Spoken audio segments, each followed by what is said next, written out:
Now we see Rambo more confident, a Rambo hell-bent on rewriting his own history. When I made the movie, I didn't see it like a political movie. I saw it as an action movie. In the 80s, the bad guy was the Russian, the good guy was the American, and it just was a natural progression of the story. Now he gets a chance, which is something that a lot of people don't in life. It's redemption. Mission? Recon for POWs in Nam. You interested? Yeah. Rambo has taken on a very strange connotation. Anybody who behaves badly is Rambo, whereas that's just the opposite of the way the character was created. He's not been the aggressor, he's going after the aggressors. I'm coming to get you. You're not expendable. I'll be at a gas station filling up my car, and some guy will come along and go, "You're not expendable, Rambo." Sir, do we get to win this time? This time it's up to you. That line caused a lot of people who had been in Vietnam to cheer. So I think we captured again that moment in history where people wanted to win the Vietnam War all over again.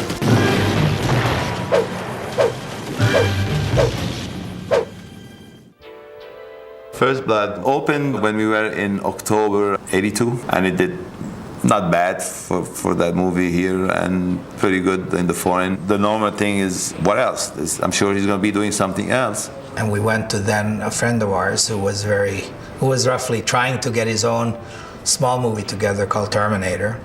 So Jim Cameron, and he's the one that started working on writing the sequel. The big difference in a Cameron script was that he wanted to start him out in a mental institution. The James Cameron screenplay, which was rich in description and had all kinds of it read almost like a novel. It was supposed to be Sly and John Travolta together.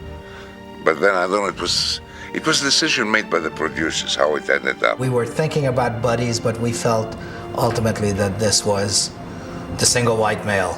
You know? Between Sly, Cameron, and everybody, the idea was to go and rescue prisoners of wars in Vietnam. I always felt that they did exist, but how can we make this entertaining and deal with it, quote, in a Rambo fashion, that people that served in the military would be given kind of this cathartic, even though it's somewhat fanciful scenario where Rambo would go in there and basically do it on his own terms. The idea being that it was the politicians, those rotten bastards, if only they had stayed out of it, we could have won in Vietnam. In '72, we were supposed to pay the Kong $4.5 billion in war reparations.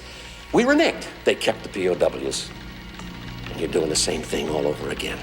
And then came the point, who's going to direct this movie? Mario Casal says, "You like to do a movie, the sequel to First Blood?" I say, "I love First Blood, and I know Ted Kotcher is a good director." He says, "Well, we're sending it to you to read." So I read it and say, "Hey, I could do something with it." Ted had a more intellectual approach to the film, whereas George had a very visual and emotional approach to the film. We thought if we could get him to do it and get Sly to agree to it, we would be able to deliver the kind of film we wanted to do. George Cosmatos, who is a very dear man, he upped it, and George filmed a Rambo character who is a bit more flamboyant, and we see the man for the first time truly at home in the elements. I mean, now we see what he was born to do. The casting of Rambo was not difficult because there was Richard Crenna, who I like a lot as a man, like I like Sly too. They were both already doing this thing before. I was thrilled when they were making a sequel. I was very much excited that they were going to do another one, because I loved playing the character. I loved working with all those people. Wasn't my work, Colonel. Just here to clean up the mess. Somehow I got a script, and I glanced at it real quick, and I went to the lot, and Stallone came walking down the hall. I said, "How you doing, man?" He goes, "Hey, how you doing?" I said, "Come on back." And anyway, I read for him. Go back to the agents.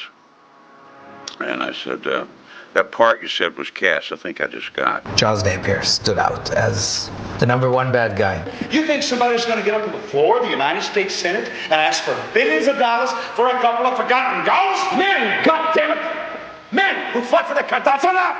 I'm sure that Charles has had to walk through life being looked at askance by the general population as a kind of a bad guy, a guy that you wouldn't want to trust. Rambo, this is Murdoch. We're glad you're alive. People go, "I hated you so much." Well, of course you did. That's what you were supposed to do, you know? Why were you so mean to Stallone?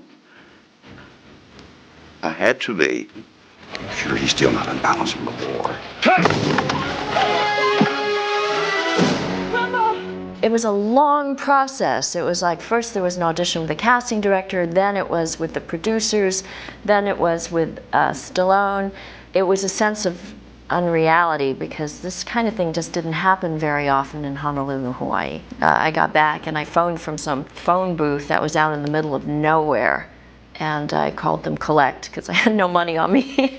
And they told me, well, how would I like to go to Acapulco for 13 weeks?